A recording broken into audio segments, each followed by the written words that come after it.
بسم اللہ الرحمن الرحیم نحمدہ ونصلی علی رسولہ الکریم۔ اللہ رب العزت کی خاص توفیق اور اس کے فضل سے ہم دین اسلام کا مطالعہ کر رہے ہیں اور اس کے پانچوں شعبوں کا روزانہ اللہ رب العزت مطالعہ کرنے کی توفیق عطا فرماتا ہے، اور اس دین اسلام کے 5 شعبے ہیں: ایمانیات، عبادات، معاملات، معاشرت اور اخلاق۔ ان 5 شعبوں سے متعلق روزانہ درس میں بات ہوتی ہے۔ ایمانیات کے سلسلے میں ہم علامات قیامت اور قیامت کے حالات کا ہم مطالعہ کر رہے تھے، اور ہمیں یہ معلوم ہوا کہ جو علامات قیامت ہیں وہ 2 قسم کی ہیں، ایک علامات صغرا اور ایک علامات کبرا۔ علامات صغرا ان علامات کو کہتے ہیں، قیامت کی وہ علامات جو رسول اکرم صلی اللہ علیہ وسلم کی بعثت اور رحلت سے لے کر امام مہدی کے ظاہر ہونے تک جو علامتیں ہم نے پڑھی وہ علامات صغرا تھیں، اور پھر امام مہدی کے ظاہر ہونے سے لے کر اور سور پھونکنے تک، اسرافیل علیہ السلام جو سور پھونکیں گے اس سے پہلے تک کی جو 10 علامات ہیں انہیں علامات کبرا کہتے ہیں۔ ان 10 علامات کا بھی ہم نے الحمدللہ گزشتہ درس تک مطالعہ کیا۔ یہ علامات قیامت کے ظاہر ہونے کے بعد 10 علامات جب سامنے آ جائیں گی، اس کے بعد قیامت قائم ہوگی، جس کی ابتدا نفخ صور سے ہوگی، یعنی سور پھونکنے سے ہوگی۔ پہلی مرتبہ سور پھونکنے سے پوری کائنات فنا ہو جائے گی، اور دوسری مرتبہ سور پھونکنے سے تمام انسان دوبارہ زندہ ہو جائیں گے۔ یہ جو دوسرا سور جب پھونکا جائے گا، اس کے بعد کا جو زمانہ ہے اسے عالم حشر کہتے ہیں، اور پھر اس کے بعد یہی چیز عالم آخرت بھی کہلاتی ہے۔ قیامت کا دن حق ہے، ضرور آنے والا ہے۔ کب آئے گا؟ نبی صلی اللہ علیہ وسلم نے اس کے لیے سال تو نہیں بتایا، البتہ نبی صلی اللہ علیہ وسلم کے ارشادات سے معلوم ہوتا ہے کہ وہ جمعے کا دن ہوگا اور 10 محرم ہوگی، لیکن سال کب ہوگا یہ نبی صلی اللہ علیہ وسلم نے یا اللہ تعالیٰ نے ہمیں قرآن مجید میں نہیں بتایا۔ لہذا ہمارا اس پر ایمان ہے کہ قیامت کا دن حق ہے اور ضرور آنے والا ہے، اور اس پر بھی ایمان رکھنا ہر مومن کے لیے ضروری ہے کہ اس دن اسرافیل علیہ السلام اللہ تعالیٰ کے حکم سے سور پھونکیں گے، جس سے پوری کائنات فنا ہو جائے گی، آسمان پھٹ جائیں گے، ستارے گر جائیں گے، پہاڑ ٹکڑے ٹکڑے اور ریزہ ریزہ ہو جائیں گے۔ یہ سب باتیں اللہ تعالیٰ نے ہمیں قرآن مجید میں بتائی ہیں۔ یہ سور جو ہے، یہ اسرافیل علیہ السلام اپنے حکم، اللہ کے حکم کے ساتھ اپنی ذمہ داری پوری کریں گے، تو جب یہ سور پھونکیں گے تو اس کی آواز اتنی سخت ہوگی کہ نبی صلی اللہ علیہ وسلم نے سمجھایا کہ اس کی شدت سے کائنات کی ہر چیز فنا ہو جائے گی۔ اس کے بعد پھر دوبارہ سور پھونکیں گے تو تمام مردے دوبارہ زندہ ہو جائیں گے۔ پہلی مرتبہ سور پھونکنے کا نام نفخہ اولا ہے۔ نفخہ کا معنی پھونکنا، نفخہ اولا پہلی مرتبہ پھونکنا، اور دوسری مرتبہ جو سور پھونکا جائے گا اسے نفخہ ثانیہ کہا گیا،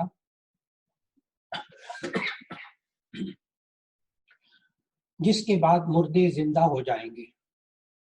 اور احادیث میں یہ بات بھی موجود ہے کہ دونوں نفخوں کے درمیان 40 سال یا 40 ماہ کی مدت ہوگی۔ نفخہ اولا سے لے کر جنت اور جہنم میں داخل ہونے تک کے سارے زمانے کو قیامت کہتے ہیں۔ کہتے ہیں قیامت قائم ہوگی، قیامت کب قائم ہوگی؟ تو قیامت کس کو کہتے ہیں؟ نفخہ اولا سے لے کر جنت اور جہنم میں داخل ہونے تک کا جو یہ زمانہ ہے، اس سارے کو قیامت کہتے ہیں۔ قیامت کا جو آغاز ہے وہ نفخہ اولا سے ہوگا، یعنی جب پہلی مرتبہ حضرت اسرافیل علیہ السلام سور پھونکیں گے، جس سے تمام عالم تباہ و برباد ہو جائے گا، تمام جاندار مر جائیں گے۔ اس کا ذکر اللہ تعالیٰ نے نفخہ اولا کا ذکر قرآن مجید میں فرمایا، وَيَوْمَ يُنفَخُ فِي الصُّورِ فَفَزِعَ مَنْ فِي السَّمَاوَاتِ وَمَنْ فِي الْأَرْضِ إِلَّا مَنْ شَاءَ اللَّهُ۔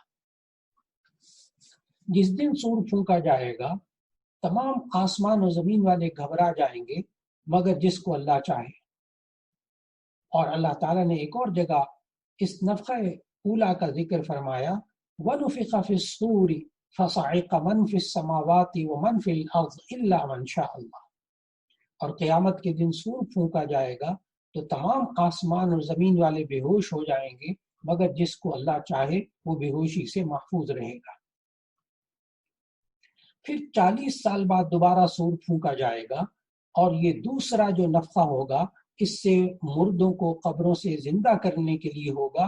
اللہ تعالیٰ نے اس کا ذکر بھی قرآن مجید میں فرمایا، ثم نفخ فیہ اخری فاذا هم قیام ینظرون۔ پھر جب دوبارہ سور پھونکا جائے گا تو اچانک سب زندہ ہو کر کھڑے ہو جائیں گے اور ایک دوسرے کو دیکھنے لگیں گے۔